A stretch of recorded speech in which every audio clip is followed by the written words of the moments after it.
What's up, people? We are back with more of Katawa Shoujo. In the previous video, Hanako was feeling really sad and depressed, and she kind of didn't attend school and kind of locked herself in a room for a couple of days.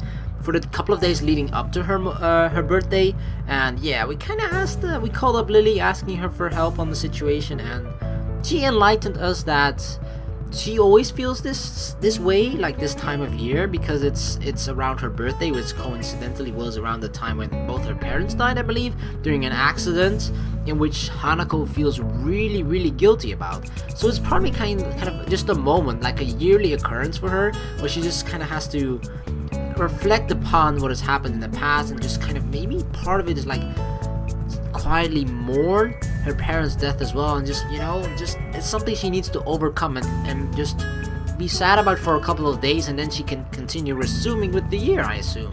But yeah, Hisao has been there to sort of help her with the tiny little things whenever he can, like for example giving her food, because when a person is kind of really sad and depressed like that, and just keeps themselves in their room locked up there, then yeah, you kind of have to take care of them. And Hisao has been bringing her food every now and then, so he's been doing a good job of taking care of Hanako in Lily's absence. So yeah, Lily is still gone, so I think our main priority, our main focus at the moment is still going to be Hanako.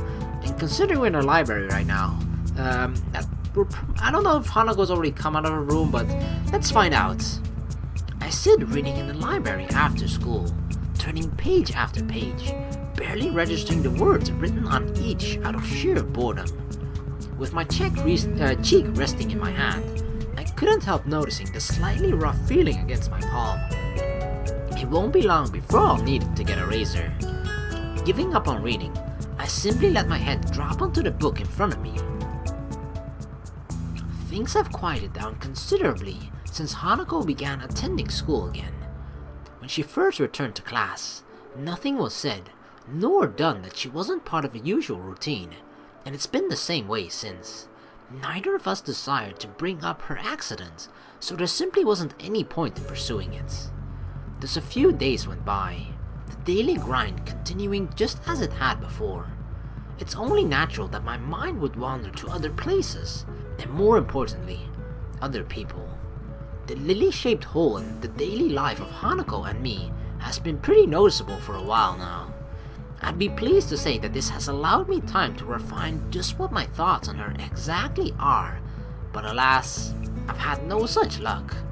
It doesn't help that many attempts to do so have led to the troublesome topic of Iwanako. Every time my thoughts drift into that direction, I reflectively try to think about something else. Why did this have to happen now? I turn and look up to the source of the tentative voice coming from behind me. Sorry, I didn't mean to disturb anyone. That's not it? I glance around the orange-tinted room, quickly realizing how silly my apology must have sounded. In the time I've spent thinking and lazing about in here, everyone's well and truly left. The library closing? If you don't want to go, I'll keep it open a bit longer. It's no trouble at all. Don't worry, I should get going anyway. Thanks. As I get up and begin to move off, I feel Yuko's eyes drilling into my back.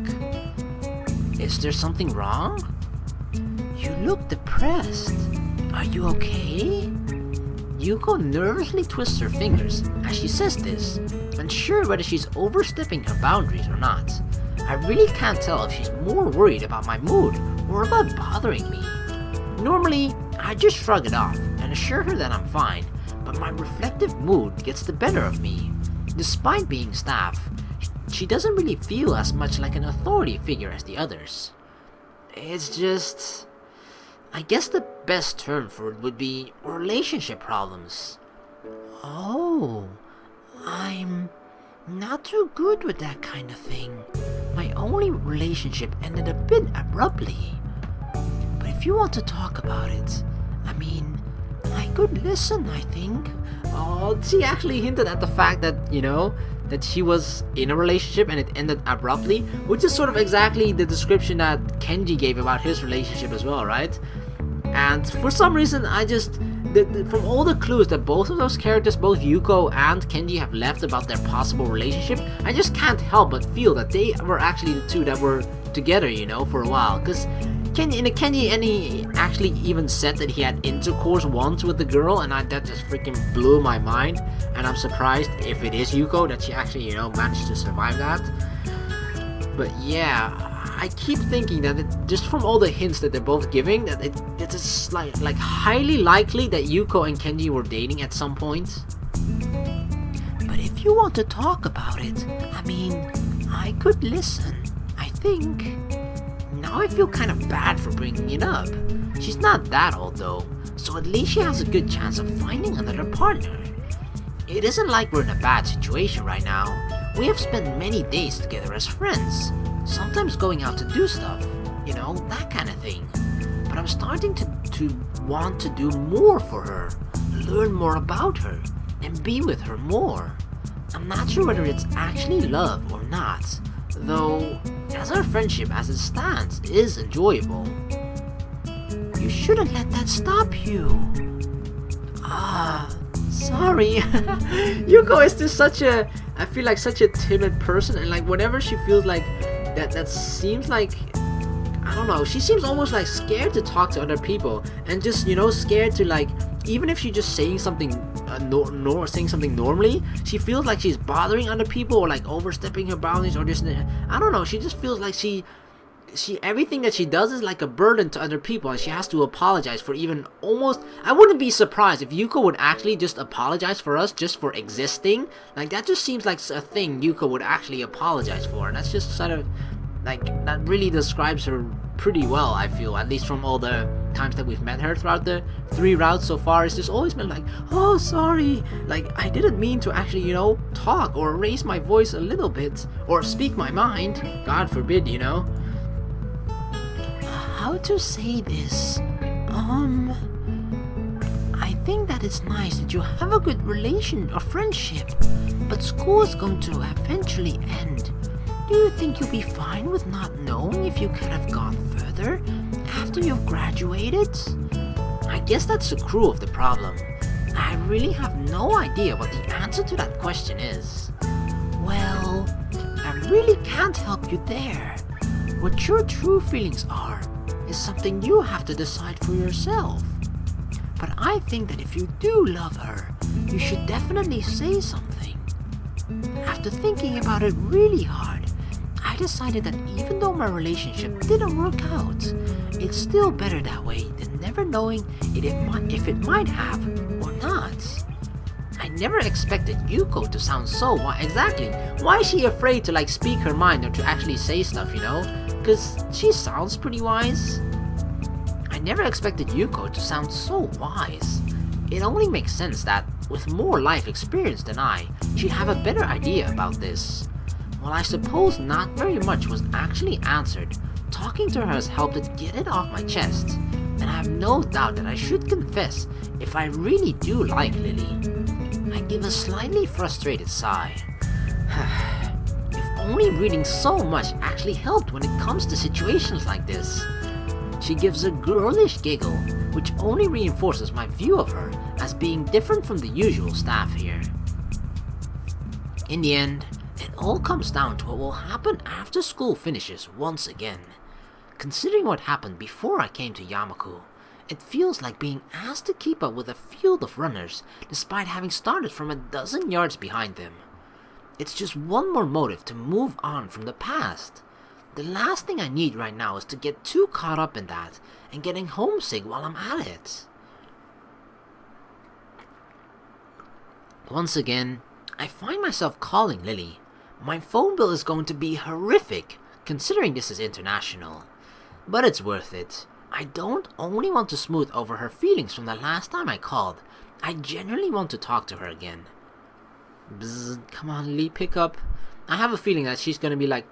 when we first called her, she actually seemed kind of happy, you know? And she seemed just, you know, glad to be around her family again after such a long time, which I thought at first might actually be like a problem or it would be really awkward, but it seems like they just, you know, it's family, so I think unless something really, really bad happens that like scars your relationship, then usually even if you're apart for 6 years, if it's family, just something that you don't forget. It's something you pick up very easily. Just, oh yeah, you're my brother, oh you're my sister, you're my dad. Just like, hey, like it's just you automatically fall into that sort of normal relationship that you're used to because you're family. When the phone finally picks up, I easily recognize the voice on the other end. Hello, Mrs. Sato. May I speak? Damn, I've forgotten how the rest is supposed to go. It's not encouraging to forget such a small amount of words, even if I didn't spend that long trying to memorize them. May I speak with Lilly, please? Hello again, Hisao. Are you teaching yourself English? Just a little. I don't think I'm too good at languages in general. Oh, don't say that. Your pronunciation was good. I'll get Lilly for you. Just wait for a moment. I obediently wait as she goes off in search of Lilly, the other end going silent. Eventually, a much more awake-sounding Lilly than last time answers, the time over there being past noon by now. Hisao, are you there? Yeah, I'm here. Hi. Good afternoon. Sorry for taking so long. I was outside in the garden. Gardening? Unfortunately, I found I'm no good at it, so I just smell the flowers. I think my fingers appreciate it more. I take it Hanako's recovered a bit? Yeah, I just made sure she was eating, and eventually she righted herself. Thanks for the help the other day. I don't think I was really that much help. The main thing is that she's better though. True. How's life over there then? It sounds like you've been living in nothing short of a mansion. I wouldn't call it a mansion, but it is rather large, is obviously what she wants to say, though modesty stops her. I'm a little envious, but it is her holiday. It is a nice house to stay in though. There's a beach near here too, which Akira's especially fond of. She's a swimmer? She's constantly dragging me there to have swimming competitions, which she wins every time. That's because Lilly doesn't know where to swim towards? God dang it, Akira. That's how I could easily win too. Like, yeah, look at me. I have a clean sweep record. 407 against Lilly in swimming. Yeah, no shit, of course. Lilly doesn't strike me as very athletic at all, so not being adept at swimming seems logical enough. The fastest I've ever seen her move is her understandably relaxed pace during her walks to and from the suburbs down the hill from the school. It makes the image of her swimming hard to imagine. The beaches there must look nice. Don't say that! Why did you say that? They'd be less crowded than the ones around here at least. Indeed. Akira says the area around here looks beautiful because it's so far outside the city. I only realize what I've said after I say it, but it doesn't bother her at all. It's still easy to forget that she can't see when she's not around, despite the time we've been friends. That said, the local accent sometimes makes communication a bit hard. It's a constant reminder that this isn't home. While the fact that she doesn't consider her parents' residence to be her home makes good sense, it makes me realize that I can't really answer whether the same goes for me. Graduation from Yamaku is distant enough to be difficult to view objectively, and I've spent so much time in this small room. I've come to accept the dormitory as my new home surprisingly quickly. I guess that will be hard to deal with. Is your knowledge of English holding up? Thankfully, I may be fluent, but being in a position where I have to use it often helps in curbing my Japanese accent, so it's been useful practice. I hear you're trying to teach yourself English. More like memorizing a few lines, and failing at even that much. I'm really not cut out for learning another language. My admission of defeat draws an amused giggle. The thing about learning languages is like you pick it up so much easier when you're younger. Like, I don't know why that is, but it really is the case. Like, it's just so much harder to learn a new language the older you get. But that's actually, you know, I'm gonna test it out on my first child. I'm just gonna teach him like 30 languages or something the moment he's been born, and just like, yep, all right. If everything fails, he's just gonna be the world's best translator or something, you know. At least he'll have job security in one thing. I believe that there are things one chooses to do in life, and also things that are chosen for one to do in life. You can take comfort in the fact that you're better than me in science, and math at least. All that's helped in is making me Muto's star student. I wouldn't worry about it. They're useful skills for many jobs, right? That's what he tells me. His face veritably lit up when I said I'd probably go into a career involving either. We both share a warm laugh at the events that have befallen each other on opposite ends of the world. It's nice, and reminds me of our simple small talk that I've been missing since she left.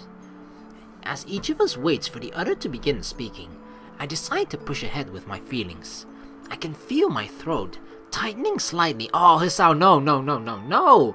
Don't you do this over the phone while she's on the other side of the world. Hisao, don't. Please don't. I miss you. Oh, okay, if it's just that, then it's alright. The silence on the other end of the phone tells me she's given the words their due weight, but as it goes on, I can't help feeling more and more apprehensive. Thankfully, the silence ends almost as quickly as it had begun. I miss you too, Hisao. Goodbye. Goodbye, Lilly. Once again, the phone is hung up, simply and without any further ado. When she just suddenly ended the conversation, I thought we were like, I mean, sure, it was kind of like a quiet moment, but I don't think we even intended for the conversation to end. Right? We're just like, yeah, all right, we miss you, and then maybe she took it as a cue, like, oh, maybe he wants to end the conversation. Therefore, like, all right, I'm just gonna say I miss him too, and then hang up quickly. That light, tentative, almost shy voice, a warm and soft tone. I'd simply be lying to myself if I were to say that I don't recognize this feeling for what it is. With thoughts of Lilly dancing on my mind, I start anticipating her return. Today has been a most excellent day. Hell yeah. Excelente indeed. I really thought for a second that he was like going to really confess his feelings over the phone. I'd be like, no, Hisao, that is the worst idea ever. Because not only is that going to be really weird, because you're essentially confessing your feelings to a person on the other side of the world, which isn't necessarily the weirdest thing, because there are long distance relationships and whatnot, but because of the fact that she's going to be returning at a couple of days from now, it's just that if you were to confess to her now, that's going to make the next time that you see each other and when she's back incredibly awkward too, I think. So yeah, I think it's just better, like always, if you have the option and the courage as well to be able to confess to someone in person, that should be the preferred method of confessing to someone. Now, if you can't do it, if you're really nervous in person to say those things, I can definitely understand it, because I had that too. I was always, I was one of those guys, especially like during high school, where I could say whatever I wanted, almost like online. I'd be like an online, what would they say, online keyboard heroes or something. I could just say whatever I want. I didn't like cuss at people or anything, but I was just more free with talking. But in like just face-to-face conversation with people, I would always just be a bit more shy and just held back a little bit, and it was always just felt a little bit different.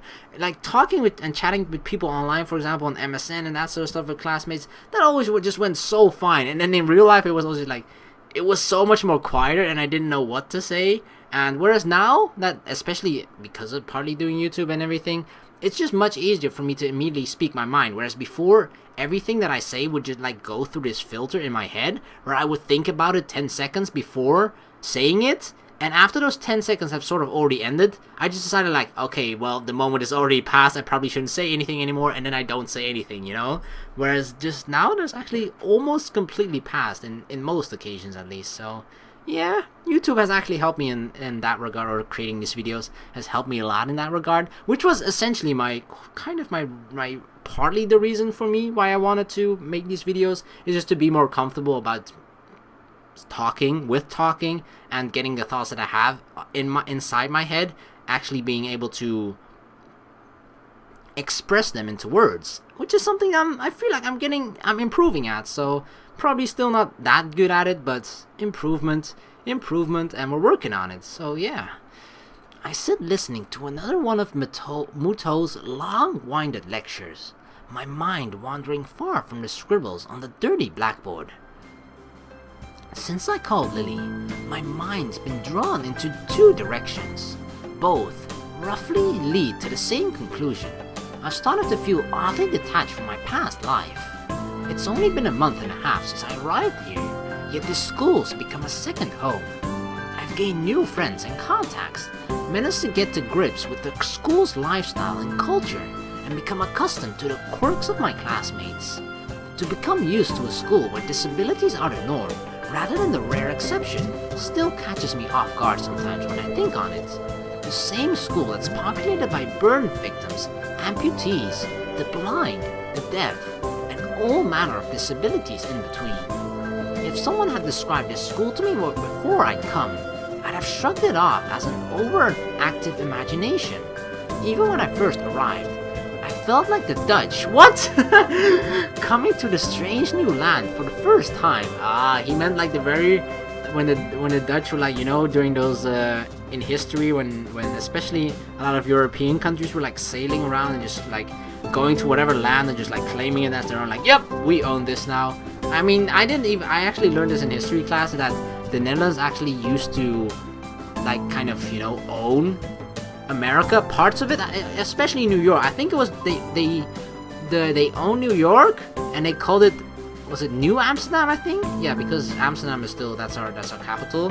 So I think they called it New Amsterdam, and then I don't know what happened to it after that, but that's the only fact that I know. So yeah, if only I were to go to New York, that would actually be really awesome. But yeah, I've actually never sadly been to the US, which is a place that I obviously really want to go, but maybe eventually. But anyway, yeah, I'm actually surprised that they just mentioned the Dutch in this game, and they're like, what? Oh, they mentioned. Well, not me personally, of course. It's amazing how quickly one becomes used to the environment they're forced to live in. Really. And now I've even found someone that's gotten me entirely smitten. What a strange life. Before my mind can wander any further though, I find a page on lined paper slipped under my distracted face. The garish, bright pink ink has no doubt been penned by Misha. Really? She even writes in pink ink? Oh my god, Misha. Isn't it bad enough that you have pink hair? Nope, you gotta have pink ink too. Don't look so bored, Hee-chan. School's nearly over. 3-day holiday. Alright. We get Saturday and Monday off. Can't complain about having last school, I suppose. I uncap my pen and scribble on the page before covertly passing it back to her. Flicking my eyes to the front of the class every now and then, Muto continues scrawling away arcane equations and formulas on the board. I'm guessing you have something planned? Misha takes the paper back and hunches over it comically, even for her, with her tongue poking through the side of her mouth. Did she misinterpret my expression as depressed? Is she trying to cheer me up? Student council work with Hee-chan, of course. This actually feels like a rare moment where we're directly talking with Misha alone, rather than... Because sometimes when it's Misha and Shizune together, you always have the sense that whenever Misha is talking, she's mostly talking for Shizune instead, But now it really feels like we're actually talking with Misha alone, which kind of feels strange too, actually. You're not still brooding over that, surely. But Hee-chan could have helped us. Poor lonely girls. I'd lend you a hand for today if I weren't going to be busy. Oh, naughty naughty, He-chan. I'm just going to meet Lilly with Hanako. I don't know what you've got going through your head. So Lily's back? Yeah, she's coming on the evening flight with her sister. So she'll be back in school next week. Oh, Lily's coming back, yes! I'm so happy. As she takes the note back and begins to write, I look up to see an unwelcome sight. While I frantically try to silently catch Misha's attention, Muto confidently strides through the gap between the desk from the front of the class, his intent gaze focused directly on her. She suddenly stops writing as his tall figure casts an impossibly long shadow over the page. He suddenly takes the piece of paper from her and begins to read. Oh, that is the worst. Why do teachers do that? Like, I used to do it sometimes too, like write notes in class with other girls and stuff. And then you try your best not to get caught, right? And sometimes you actually talk shit about the teacher or other students as well in those papers. And then, the teacher comes and like intercepts it. And he starts reading it out loud in class. Like, that's the worst idea ever. Oh my god. Just if you've actually taken it from a student, just grab it, throw it away. Please, do yourself and everyone else involved a favor. Because that's not going to do anyone any good, right? The people that got caught are embarrassed. The people who is actually, the teacher that ends up reading it, especially if it's about them, is going to end up being embarrassed. And the rest of this class usually ends up laughing at us, which makes the all three of us even more embarrassed. So, save everyone the embarrassment and throw it away. Sweating bullets, I quickly glance around the class, noting their complete silence. Of course, it would just have to be the one thing that actually gets their attention during the lesson. After a scant few seconds examining the page, he rolls the paper up into a small tube and lightly bops Misha over the head with it. Half an hour until you can hop off to the student council. I think you can hold until then. Misha's face cracks as the entire class erupts into laughter. He might well be awkward, but he knows how to handle her excellently. Oh, thank God. He was just reading it to himself. I actually had a teacher that used to read those notes out loud to the class, and that is just, that's what I was actually talking about with that small rant. And I thought Muto was gonna do that too, but luckily he didn't. But still, reading it yourself, it's actually like an invasion of privacy, right? I'd probably feel sorry for her if I weren't as busy stifling my own laughter. Oh, here it is, at the airport. So, is that one it? No, I think that's some foreign airline. And so, the third aircraft they're not on comes into land. For the past half hour, we've been whiling away the time with small snippets of pointless chatter. Lilly and Akira's flight has been delayed, and at this rate, it'll probably be dark before their plane even arrives. Oh no, I hate delays.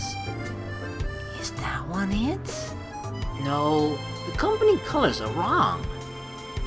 Hanako's eyes flutter left and right, following the trickle of people in and out of the huge glass doors ahead of us. Fortunately, nobody pays her much heed, their attention apparently directed towards greater things. Maybe that one is it. Oh my god, it's not. No, I think that's... Hold on a minute. I think that one might be it after all. Ooh, yes, Lilly, please. Still take some time, or some more time, before the billboard changes their flight status to disembarking.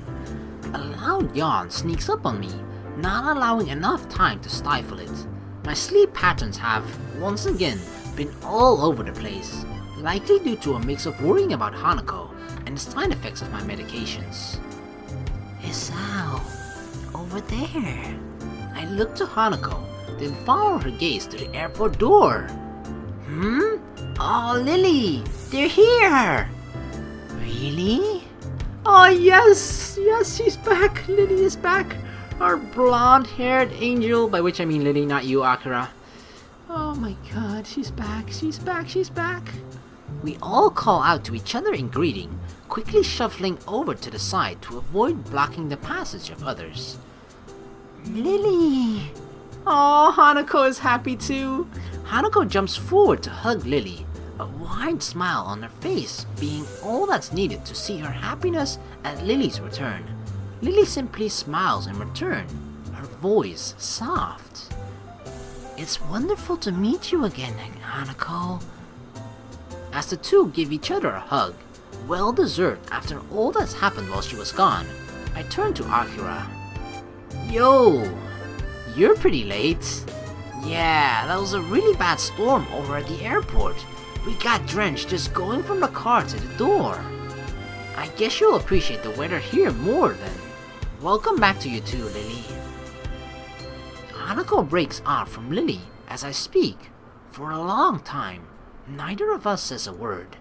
Contrary to what I thought her homecoming would be like, the atmosphere feels awkward, almost stifling. Both of us try to guess each other's feelings, not quite sure about what should be said. Damn, this is exactly what I feared when I thought of trying to move things forward between us.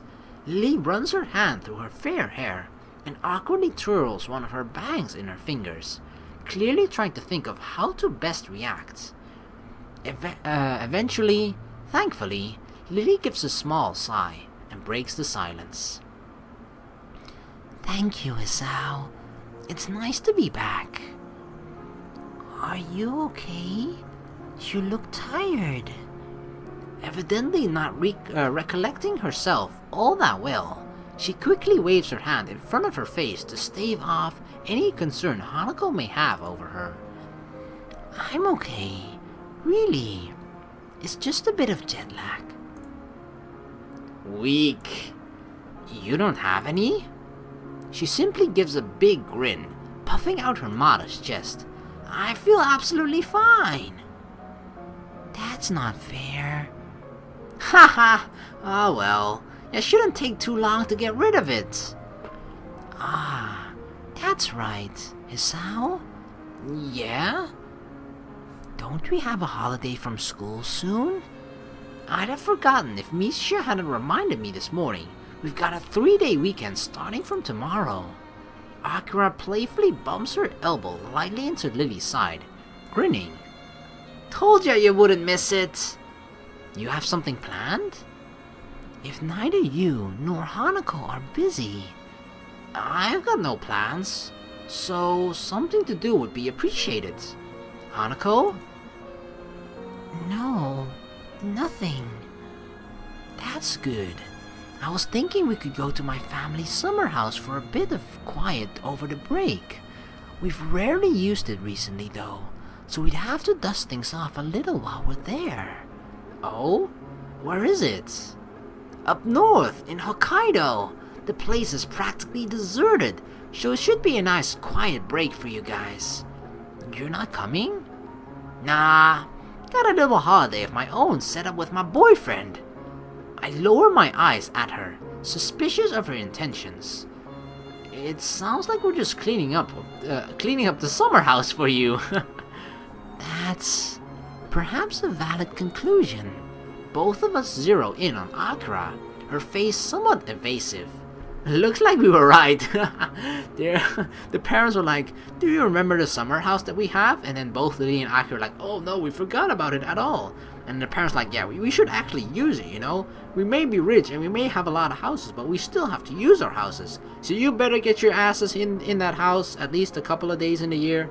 And then both Akira and Lily came up with the plan of like, "Damn, it's gonna be really dirty in there. Oh, I know what.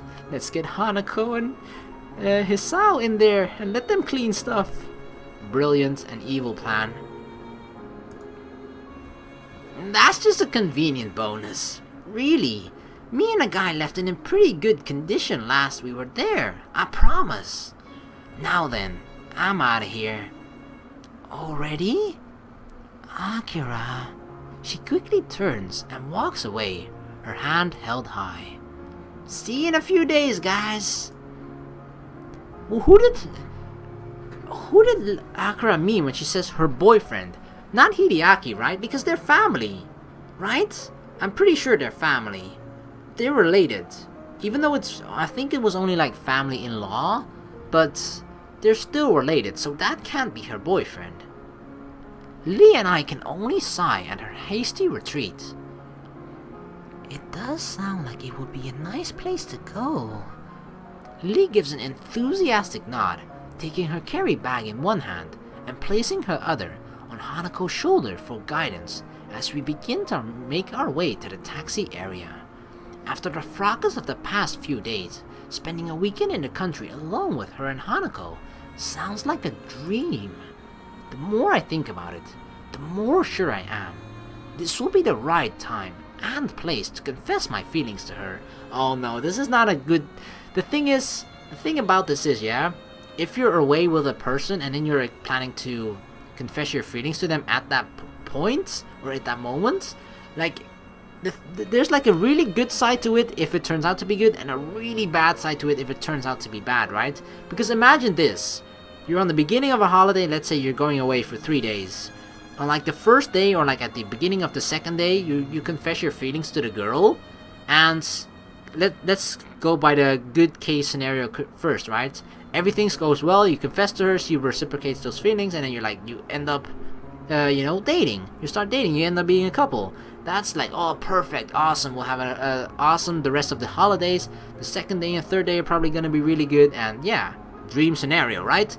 But imagine worst case scenario: you're away with the girl that you like, as well as someone else, at a really far place. You confess to her on the second day, or like the end of the first day, the beginning of the second day, confess to her, and then she doesn't say yes.